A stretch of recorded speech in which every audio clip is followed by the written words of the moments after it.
আমাদের চোখ হলো মনের আয়না।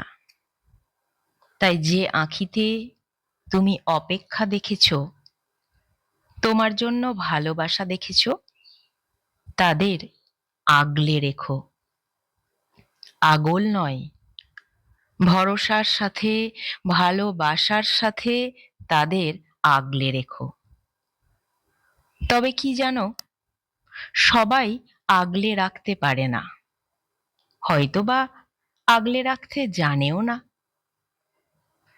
নিজের করে রাখতে গিয়ে, নিজের গ্রিপে রাখতে গিয়ে তারা বেশিরভাগই আগল দিয়ে রাখতে চায়, আগল দিয়ে দেয়। আর আগলের চাপে অপেক্ষার প্রাণ হাঁসফাঁস করে ওঠে। মহাবিশ্ব তথা পৃথিবীর সকল জায়গায়, প্রকৃতির সকল জায়গায় সকলে অপেক্ষা করে কিছু না কিছুর জন্য। তুমিও করো, আমিও অপেক্ষা করি, হয়তোবা আঁধার কেটে সকাল হবার জন্য, কিংবা প্রচুর পরিশ্রমের পরে একটু বিশ্রামের জন্য।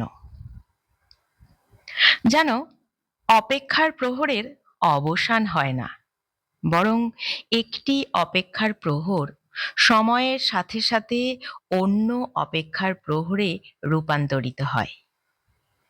যেমন ভাবে রাত অপেক্ষা করে ভোরের জন্য, ভোর অপেক্ষা করে দিনের জন্য, তুমি অপেক্ষা করো কাজের জায়গাতে যাওয়ার জন্য, কিংবা কাজ শেষে নিজের বাড়িতে নিজের কাছের মানুষের কাছে ফেরার জন্য। আবার প্রখর দাবদাহের মধ্যে পৃথিবী অপেক্ষা করে এক পশলা বৃষ্টির জন্য।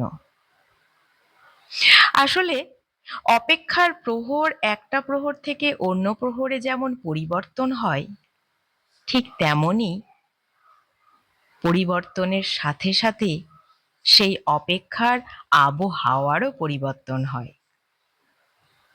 তাই সকল অপেক্ষাদের ভালোবেসে, যত্নের সাথে, প্রকৃত ভরসার সাথে আগলে রাখতে হয়।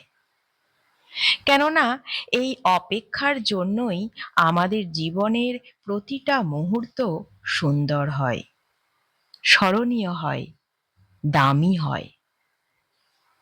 কাজের শেষে কিংবা সারা দিনের পরে তুমি ঘরে ফেরার জন্য কিংবা প্রিয়জনদের কাছে ফেরার জন্য টান অনুভব করো, তা কিন্তু হয় অপেক্ষাদের জন্য। তোমার মধ্যে যেমন অপেক্ষা থাকে কখন ফিরতে পারবো, তেমনি প্রিয়জনদের মধ্যেও অপেক্ষা থাকে কখন ফিরবে। তাই আমাদের অপেক্ষাগুলি প্রেমের সাথে, যত্নের সাথে, আদরের সাথে হৃদয়ে রাখা থাকুক। তারা যেন অনাদরে, অবহেলায়, অপেক্ষা থেকে আক্ষেপে পরিণত না হয়। বন্ধুরা, এটা শোনার পর ভাবছো তো অপেক্ষার গুরুত্ব আমাদের জীবনে ঠিক কতখানি? আচ্ছা, সারা দিনে কিংবা দিনের শেষে তুমি কার জন্য, কিসের জন্য অপেক্ষা করো? আমাকে একটু কমেন্ট করে জানিও। আর আমার ভিডিও, গল্পগুলো ভালো লেগে থাকলে চ্যানেলটা সাবস্ক্রাইব করে, লাইক করে পাশে থেকো। আমাকে কিন্তু জানিও কার, কিসের, কিংবা কেমন ভাবে অপেক্ষা করো তুমি, কমেন্ট করে জানিয়ে দিও। আমিও কিন্তু তোমার কমেন্টের অপেক্ষায় থাকবো।